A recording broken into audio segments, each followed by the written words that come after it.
Hello everyone and welcome back my YouTube channel. तो दोस्तों, आज से हम हिंदी की शिक्षण विद्या पढ़ेंगे, हिंदी की टीचिंग मेथड पढ़ेंगे, जो आप लोगों के लिए रीट सीटेट एंड अदर जो टीचिंग एग्ज़ाम है जिनकी आप लोग तैयारी कर रहे हो, वो आप लोगों के लिए क्या उसमें हेल्पफुल रहेगी। ओके, ये हमारी फर्स्ट क्लास है जिसमें आज मैं प्रायोजना विधि के बारे में विस्तार से आप लोगों के साथ चर्चा करूंगी। नेक्स्ट क्लास होगी वो हमारी सेकंड क्लास होगी और नेक्स्ट कोई विधि होगी वो अन्य विधि होगी। और ये जो क्लासेज हैं वो छोटी छोटी क्लासेज हैं, तो छोटी छोटी क्लासेज में आपको बड़ी बड़ी बातें याद करने को मिल सकती हैं। जितने भी बात कर रहे हैं हम मेथड हैं उसके हम अर्थजनक सोपान हो गए, परिभाषा होगी, सिद्धांत, इसके अलावा उनके गुणों की भी हम चर्चा करेंगे। प्रायोजना विधि क्या है? प्रायोजना विधि किसी भी कार्य को करने से पहले उसकी योजना बनाना और उसके बाद क्या करते हैं उस योजना के अनुरूप उस कार्य को किया जाता है। बच्चों को क्या है इसमें कोई भी प्रॉब्लम दी जाती है और उसे प्रोजेक्ट पर हल करवाया जाता है। और बात करें कि जो छात्र होते हैं, जो बच्चे होते हैं, वो स्वयं उस कार्य को खुद से करते हैं, है ना। तो कोई भी समस्या को चूज करके उसके स्वरूप को समझते हैं। बच्चों को समस्या समाधान के लिए क्या योजना बनानी पड़ती है। आई होप समझ आ गया। इस विधि में उद्देश्य निर्धारित कर उसकी प्राप्ति हेतु एक योजना तैयार की जाती है। मतलब इसका अर्थ है किसी भी काम को करने से पहले एक योजना बनानी पड़ती है, ठीक है। और योजना बनाकर फिर जो योजना है उसके आधार पर ही उस कार्य को संपन्न करना पड़ता है। तो वो क्या है? प्रायोजना विधि है। जैसे हम मार्केट जाते हैं तो उससे पहले हमें योजना बनानी पड़ेगी ना, उसके बाद ही तो हम जाएंगे। ऐसा नहीं कि सीधे ही सुबह पहले मुंह धोया नहीं, उससे पहले सीधे मार्केट पहुंच गए। किसी भी कार्य को करने से पहले उसकी योजना बनानी पड़ती है। तो इस विधि में उद्देश्य निर्धारित कर उसकी प्राप्ति हेतु एक योजना तैयार की जाती है, ठीक है। एवं छात्र उसे अपनी रुचि के अनुसार पूरा करते हैं। तो भाई बच्चे जो भी योजना बनाएंगे वो अपनी रुचि के अनुसार ही तो पूरा करेंगे। तत्पश्चात छात्रों द्वारा किए गए कार्य का सामाजिक उपयोगिता की दृष्टि से मूल्यांकन किया जाएगा, ठीक है। इस विधि में सबसे पहले समस्या का चुनाव किया जाता है। क्या किया जाता है प्रायोजना विधि में? सबसे पहले कोई प्रॉब्लम होती है और बच्चों द्वारा उसे चूज करवाया जाता है। फिर चरणबद्ध तरीके से कई छात्र सामुदायिक रूप से तथ्यों की खोज करते हैं। फिर क्या होता है, जो बच्चे होते हैं वो सभी इकट्ठा होके जो तथ्य होते हैं, जो जानकारी होते हैं, उनकी क्या करते हैं, खोज करते हैं। और उसके बाद जो निष्कर्ष निकलता है तो उस निष्कर्ष को एक प्रोजेक्ट के रूप में प्रस्तुत करते हैं, ठीक है। और ये विधि साहचर्य और सहयोग के सिद्धांत पर आधारित है, इस पर कार्य करती है। प्रायोजना विधि के अर्थ की बात होगी। आई होप आप लोगों को अच्छे से समझ में आ गया होगा कि प्रायोजना विधि का अर्थ क्या है। इसका अर्थ है किसी भी उद्देश्य को प्राप्त करने से पहले उसकी योजना बनाना, ठीक है। अब हम बात करते हैं इसके जनक की। तो प्रायोजना विधि का जनक कौन है?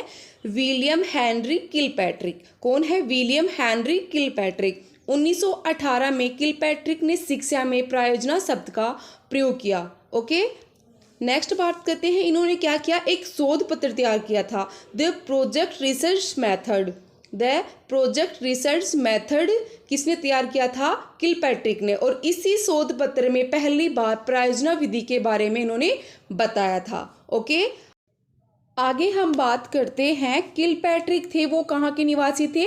अमेरिका के। अभी थोड़ी देर पहले बात हुई थी। तो और ये जो शिक्षा शास्त्री हैं जॉन डीवी, उनके शिष्य थे। जॉन डीवी कौन थे? जिन्होंने प्रायोजना विधि की विचारधारा दी, ठीक है। विचारधारा किसने दी थी? जॉन डीवी ने। ओके, प्रायोजना विधि का शिक्षा के क्षेत्र में किसने किया था? हेनरी किलपैट्रिक ने। और इस विधि का जो प्रयोग है वो मुर्गी पालन एवं बागवानी के लिए किया जाता है। किसके लिए? मुर्गी पालन और बागवानी के लिए किया जाता है। शिक्षा के दार्शनिक विलियम एस किलपैट्रिक अपने समय के महान शिक्षकों में से एक थे और अमेरिकी प्रगतिशील शिक्षा आंदोलन में एक अग्रणी व्यक्ति थे। ओके, आगे हम बात करते हैं। विधि में 3 बातें हैं वो आपको याद करनी है। पहली है सर्वप्रथम प्रायोजना की विचारधारा है वो किसने दी? तो किसने दी थी विचारधारा? जॉन डीवी ने। सेकंड बात करते हैं प्रायोजना की। तो प्रायोजना शब्द है वो सर्वप्रथम किसने दिया था? कार्ल रिचर्ड ने। किसने? कार्ल रिचर्ड द्वारा दिया गया। थर्ड नंबर बात करते हैं जॉन डीवी के शिष्य विलियम हेनरी किलपैट्रिक ने शिक्षा के क्षेत्र में प्रायोजना का प्रयोग किया। ठीक है, पहले विचारधारा, फिर प्रायोजना शब्द और शिक्षा के क्षेत्र में प्रायोजना का प्रयोग, ये तीनों बातें आपको याद रखनी है। विचारधारा जॉन डीवी ने, प्रायोजना शब्द कोल रिचर्ड ने, और शिक्षा के क्षेत्र में हेनरी किलपैट्रिक ने प्रायोजना का प्रयोग किया। ओके, नेक्स्ट हम बात करते हैं अब योजना विधि के सिद्धांतों की। पहला सिद्धांत है उद्देश्य का सिद्धांत। 7 सिद्धांत है, हम सभी की बात करेंगे। फर्स्ट नंबर पे ले रही हूँ उद्देश्य का सिद्धांत। उद्देश्य का सिद्धांत क्या है? किसी भी कार्य को आरंभ करने से पहले उस कार्य का उद्देश्य स्पष्ट होना चाहिए। मतलब कोई भी कार्य को हम पहले प्रारंभ कर रहे हैं, उससे पहले हमारे पास कोई ना कोई उद्देश्य होना चाहिए उस कार्य को पूरा करने के लिए। उद्देश्यपूर्ण क्रिया ही व्यक्ति को समूची शक्तियों की उस क्रिया को संपन्न करने की ओर अग्रसर करती है। उद्देश्य विद्यार्थियों को उनके लक्ष्य तक पहुंचने के लिए क्या करता है? प्रेरित करता है।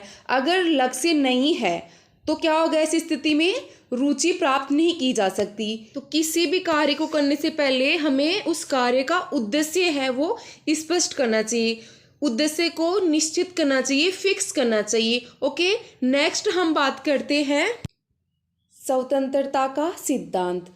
क्या है स्वतंत्रता का सिद्धांत? नाम से ही पता चल रहा है, विद्यार्थियों को इस विधि में क्रियाएं चुनने की स्वतंत्रता होती है। मतलब विद्यार्थियों को इसमें कोई भी कार्य करने का मौका दिया जाता है। क्या दिया जाता है? मौका दिया जाता है खुद से कार्य करने का। वो खुद से कोई भी कार्य स्वतंत्र रूप से कर सकते हैं, जिससे क्या होगा? उनमें रुचि और उत्साह पैदा होगा और वो उस कार्य को लंबे समय तक याद रख सकते हैं जब उन्हें स्वतंत्र रूप से छूट दी जाए। पर कोई भी कार्य थोपा जाता है, मतलब अगर हम कोई कार्य बच्चे को दे रहे हैं और बच्चा वह कार्य करना नहीं चाहता, ठीक है, तो उससे क्या होगा? बच्चे में अरुचि पैदा होगी उस कार्य के प्रति। इसलिए बच्चों को स्वतंत्र रूप से स्वयं की जो कार्य वो करना चाहते हैं वो करने की छूट दी जानी चाहिए।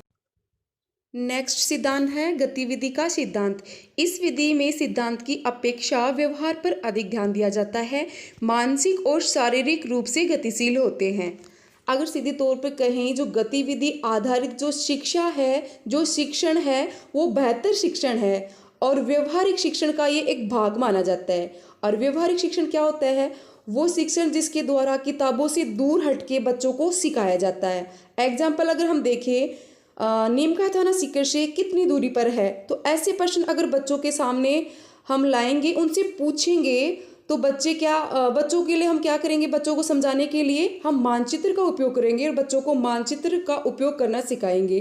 तो इससे बच्चों को क्या है? जल्दी समझ में आएगा और बच्चे खुद ही कर लेंगे इस चीज़ को और उन्हें अच्छा फील होगा, अच्छा लगेगा। ऐसे क्वेश्चन बच्चों के सामने लाएंगे, वो मानचित्र के द्वारा जब बच्चे करेंगे तो उन्हें बेहतर लगता है। अगर हम कहें, बच्चे तो ज्ञान है वो खुद ही पा लेते हैं, मतलब बस हमें तो क्या दिखाना है? उनको रास्ता दिखाना है और उन रास्ते को जोड़ना है, ठीक है, और बाकी खुद समाधान तो बच्चे खुद ही कर लेते हैं। नेक्स्ट सिद्धांत है अनुभव का सिद्धांत। इस विधि में छात्र अनुभव करके ज्ञान प्राप्त करते हैं। अनुभव क्या होता है? मतलब खुद से करके सीखना, ठीक है। छात्रों को अनुभव के माध्यम से नए तथ्य सीखने का मौका मिलता है, यानी नई जानकारियाँ मिलती हैं, ठीक है। अगर रियलिटी बात करें कि ज़िंदगी में काम आने वाली हर चीज़ अपने आप मतलब खुद के प्रयास से और खुद के अनुभव से हम करते हैं। जैसे लड़की अपनी माँ का काम में हाथ बटाती हैं और हाथ बटाते बटाते वो कब बड़ी हो जाती हैं और वो कब एक गृहिणी बन जाती हैं शादी के बाद, वो पहले से ही अपना काम सीख जाते हैं, तो वो अपने अनुभव से सीखी थी, ठीक है। अगर बात करें मोटर गैराजों में जो काम करने वाले जो बच्चे होते हैं, वो जल्दी मोटर मैकेनिक क्यों बन जाते हैं? क्योंकि वो अपने अनुभव से बन जाते हैं, वो देख देख के बन जाते हैं। तो हम कह सकते हैं कि बच्चे हैं वो हर तरह के खेल को अपने अनुभव से सीखते हैं। ओके, नेक्स्ट बात करते हैं हम उपयोगिता का सिद्धांत। ज्ञान उपयोगी और व्यवहारिक होना चाहिए। सही बात है, अगर ज्ञान उपयोगी होगा तभी तो हम उसका महत्व जानेंगे। पुस्तकों के माध्यम से प्राप्त ज्ञान तब तक व्यवहारिक नहीं बन सकता जब तक उसे प्रयोग न किया जाए। ये बात भी सही है, अगर पुस्तक में कोई लिखा हुआ ज्ञान है, हम उसे अपने रियल लाइफ में यूज़ नहीं करेंगे तो उसका क्या महत्व हमें कैसे पता होगा। क्रिया और अपने अनुभव से प्राप्त ज्ञान की व्यवहारिकता एवं उपयोगिता ज्ञान प्राप्ति के समय ही सिद्ध में विद्यार्थी क्रिया और अपने अनुभव से ज्ञान प्राप्त करते हैं। जो विद्यार्थी हैं वो किससे अपना ज्ञान प्राप्त करते हैं, अपने अनुभव से। ठीक है। योजना विधि विद्यार्थियों की अपेक्षा अधिक व्यवहारिक एवं उपयोगी होता है, जिनका ज्ञान केवल पुस्तकों पर आधारित होता है। ओके, नेक्स्ट हम जिस सिद्धांत की बात कर रहे हैं वो है वास्तविकता का सिद्धांत। योजना पद्धति जीवन की वास्तविकता को महत्वपूर्ण स्थान देती है।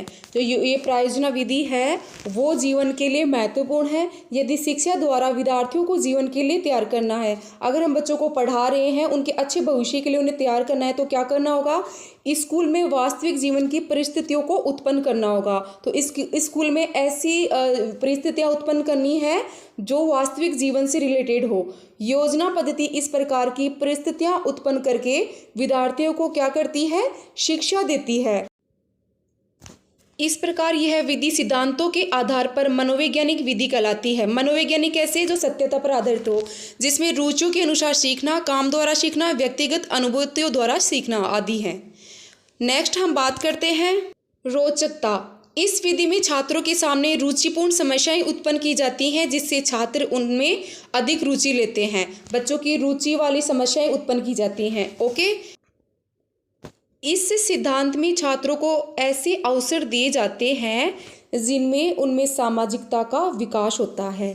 ठीक है, कैसे अवसर दिए जाते हैं, जिनमें बच्चों में सामाजिकता का विकास हो, डेवलपमेंट हो। नेक्स्ट बात करते हैं प्रोजेक्ट विधि की परिभाषाएं।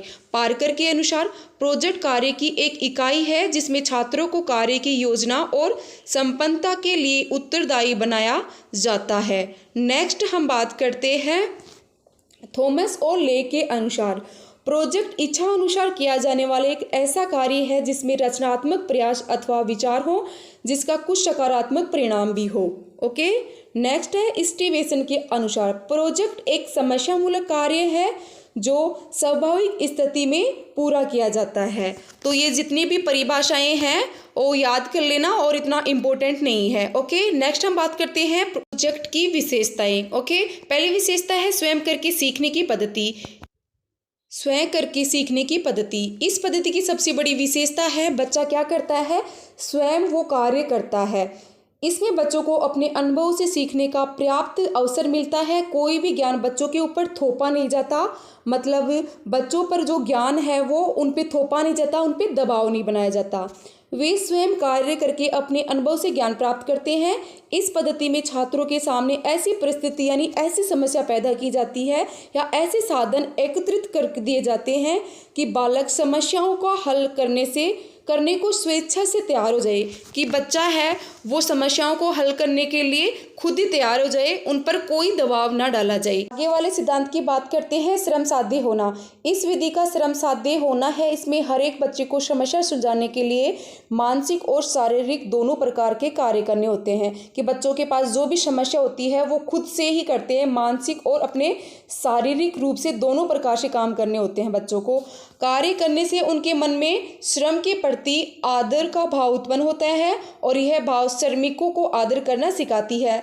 साथ ही बच्चा काम करने में हीनता का अनुभव नहीं करता। सही बात है, बच्चा इससे क्या। नेक्स्ट बात करते हैं सिद्धांत है हमारा 3 नंबर, जीवन तथा कार्य में संबंध।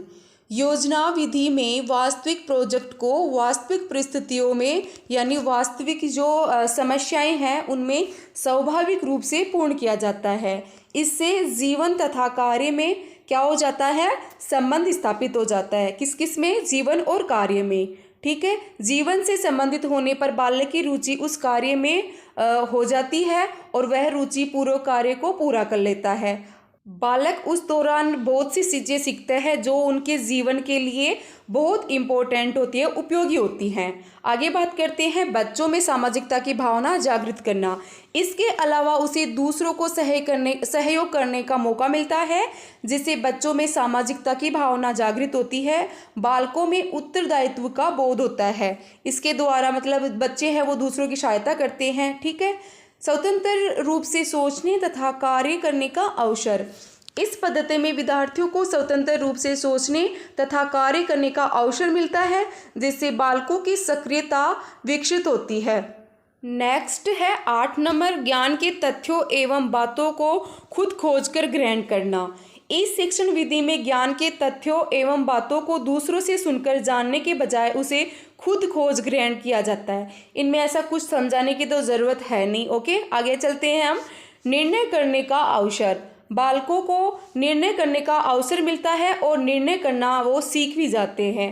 नेक्स्ट है 10 नंबर, अपनी योग्यता अनुसार कार्य। इस विधि में बच्चे अपने तरीके से अपनी योग्यता अनुसार कार्य करते हैं, अतः यह मनोवैज्ञानिक विधि मानी जाती है, यानी सत्यता पर आधारित है। इस परियोजना विधि में रटने की विधि का प्रबल विरोध किया जाता है।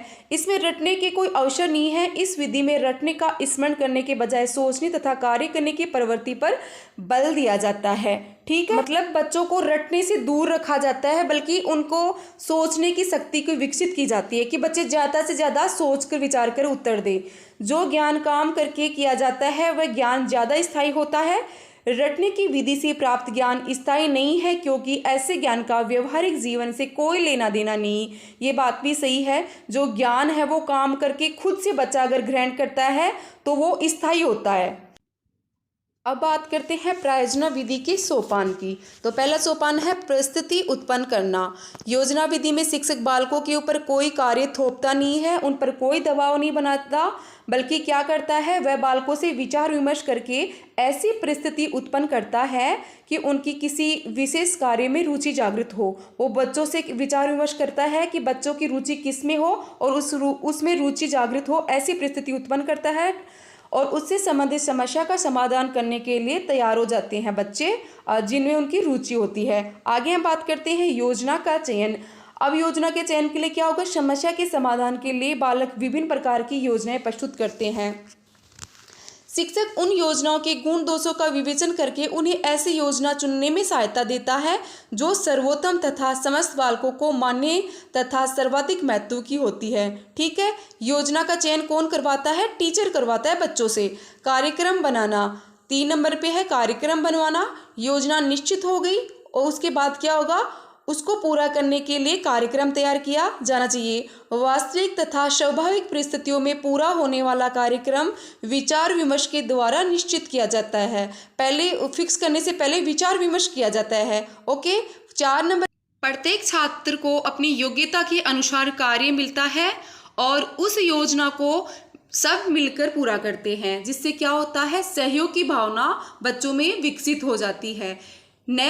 नेक्स्ट सिद्धांत की बात करते हैं। 4 नंबर, कार्यक्रम क्रियान्वित करना। इससे पहले कार्यक्रम बन चुका है, अब उस कार्यक्रम का क्रियान्वयन करना है। कार्यक्रम बन जाने के पश्चात प्रत्येक बालक अपना कार्य क्रिया द्वारा सीखना के आधार पर स्वयं करता है। बच्चा स्वयं ही करता है अपना कार्य, किस आधार पर, क्रिया द्वारा सीखना। सभी छात्र अपनी योग्यता और सामर्थ्य के अनुसार अपने अपने उत्तरदायित्व को निभाते हैं। शिक्षक को उनके कार्य में सहायता, मतलब जो टीचर होता है उन्हें क्या करना चाहिए, बच्चों की सहायता करनी चाहिए, निरीक्षण करना चाहिए कहाँ पे बच्चा गलती कर रहा है, कहाँ पे नहीं कर रहा। बच्चों को प्रोत्साहन भी करना चाहिए कि आप बहुत अच्छा कार्य कर रहा, और आदेश भी देना चाहिए। ठीक है, और छात्र को अनेक कार्य करने पड़ते हैं यहाँ पे। और कौन कौन से कार्य करने पड़ते हैं बच्चों को इस वक्त, जैसे लिखना, पढ़ना, वस्तुओं को एकत्रित करना, विचार विमर्श करना, निर्माण कार्य आदि। छात्रों में स्वयं आलोचना की आदत डालनी चाहिए। 5 नंबर, हम बात कार्य का मूल्यांकन करना। क्या हुआ, इससे पहले क्या किया था, कार्यक्रम का क्रियान्वयन किया, अब करेंगे कार्य का मूल्यांकन। प्रोजेक्ट पूरा कर लेने के पश्चात यह आवश्यक हो जाता है कि बालक अपने किए हुए कार्य का स्वयं निरीक्षण करे और मूल्यांकन करे। बच्चा स्वयं ही जांचे और उनका मूल्यांकन करे। योजना कार्यक्रम के अनुसार इस पर सामूहिक तौर पर से विचार किया जाता है और तभी निष्कर्ष पर पहुंचते हैं।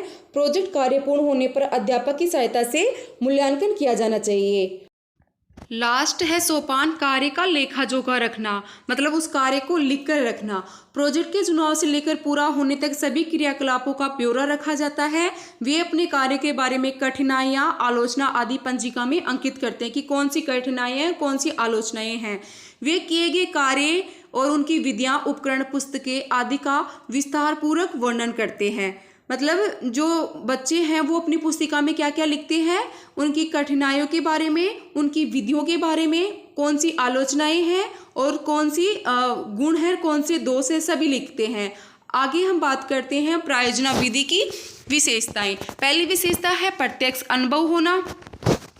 इस विधि के द्वारा छात्रों को स्वयं अवलोकन व मापन आदि के अवसर मिलते हैं, जिससे उन्हें स्थिति और तथ्यों का प्रत्यक्ष अनुभव प्राप्त होता है और अर्जित ज्ञान होता है वो स्थायी बनता है। ठीक है, नेक्स्ट हम बात करते हैं करके सीखना। ठीक है, यहाँ पे करके सीखना है, बालक स्वयं करके सीखते हैं, जिससे छात्रों में विषय के प्रति अधिक रुचि, उत्साह है और आत्मविश्वास है वो उत्पन्न होता है। बच्चा स्वयं से करेगा तो उसे क्या होगा, बच्चे को जल्दी समझ में आएगा और वो लंबे समय तक याद रहेगा। 3 नंबर की बात करते हैं मनोवैज्ञानिकता। छात्रों में जिज्ञासा, क्रियाशीलता और रचना की प्रवृत्ति उग्र रूप से विद्यमान रहती है। ओके, नेक्स्ट है 4 नंबर प्रयोगात्मकता। योजना विधि द्वारा छात्र स्वयं प्रयोग करके उपकरणों आदि के द्वारा मापन के आधार पर हिंदी के तथ्यों, संप्रत्यों, उच्चारण, वर्तनी अशुद्धियाँ व परिस्थिति का ज्ञान प्राप्त करते हैं। ओके, नेक्स्ट जिस विशेषता की हम बात करते हैं वो है उपयोगिता या व्यवहारिकता। इस विधि द्वारा सीखे हुए ज्ञान और तथ्यों तथा नियमों को दैनिक जीवन की समस्याओं में उपयोग कर सकता है। बच्चा क्या कर सकता है, जो ज्ञान बच्चे ने हासिल किया है, जो जानकारियाँ बच्चे ने पाई हैं और जो नियम बच्चे ने सीखे हैं, उनका क्या कर सकता है बच्चा, दैनिक जीवन में जो समस्याएं आ रही हैं उनमें उपयोग कर सकता है। उपयोगिता या व्यवहारिकता से प्राप्त ज्ञान का अन्य स्थितियों में और अन्य समस्याओं में भी उपयोग होता है। ओके, क्या होता है, अन्य स्थितियों में इनका उपयोग होता है। ठीक है, लास्ट विशेषता है स्वाध्याय की प्रवृत्ति। क्या होता है स्वाध्याय, मौन पठन। क्या होता है, मौन पठन मतलब पढ़ने का एक प्रकार होता है जिसमें लिखी हुई जो सामग्री है वो बिना आवाज़ किए हुए उसके अर्थ को, मतलब उसके जो भावार्थ होता है उसको समझते हुए बच्चा पढ़ता है। तो वो क्या हो गया, तो बच्चे में क्या विकसित हो गई, स्वाध्याय की जो प्रवृत्ति है वो विकसित हो गई। ओके, तो गाइज आज का सेशन है वो यहीं पे समाप्त होता है।